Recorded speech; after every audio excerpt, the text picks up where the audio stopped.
एक बेटा हिंदू और एक बेटा मुस्लिम मां के अंतिम संस्कार में भिड़ गए ये दोनों भाई।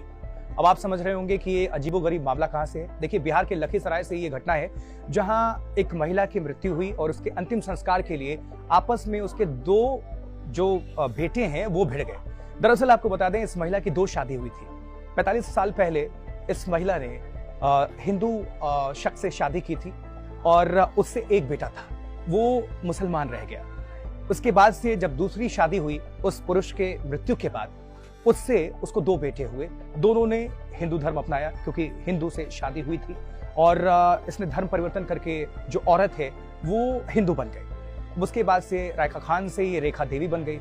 अब इसको लेकर जब इस महिला की मृत्यु हुई, अंतिम संस्कार करना था, दोनों भाई मौके पर पहुंच गए और अब इनमें कलह हो गई। इतनी ज्यादा ये बात आगे बढ़ गई क्योंकि मुस्लिम रीति रिवाज के साथ बड़ा बेटा अंतिम संस्कार करना चाह रहा था, लेकिन हिंदू रीति रिवाजों के साथ छोटा बेटा और उसका परिवार, उसकी बहन सभी अंतिम संस्कार करना चाह रहे थे अपनी मां का। अभी ये जानकारी पुलिस तक पहुंच गई क्योंकि इलाके के लोगों ने पुलिस को इतला कर दी, सूचित कर दी। सूचना मिलने के बाद पुलिस मौके पर पहुंचती है और वहां के जो एएसपी हैं उन्होंने मामले को समझाया और सुलझाया दोनों भाइयों के बीच।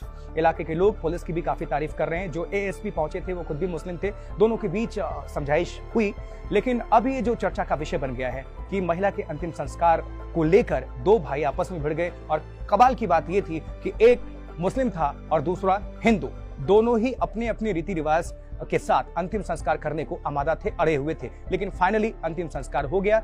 बिहार के लखीसराय से ये पूरा मामला है। अब आप ये सोच रहे होंगे कि आखिर महिला का किस रीति रिवाज के साथ अंतिम संस्कार किया गया, तो मैं आपको बता दूं कि हिंदू रीति रिवाजों के साथ इस महिला का अंतिम संस्कार किया गया। पुलिस ने सब कुछ पड़ताल करने के बाद और लोगों से समझने के बाद महिला के छोटे बेटे को, बबलू झा जिसका नाम है, उनको पार्थिव शरीर सौंप दिया और हिंदू रीति रिवाजों के साथ आखिरकार इस महिला को मुखाग्नि दे दी गई।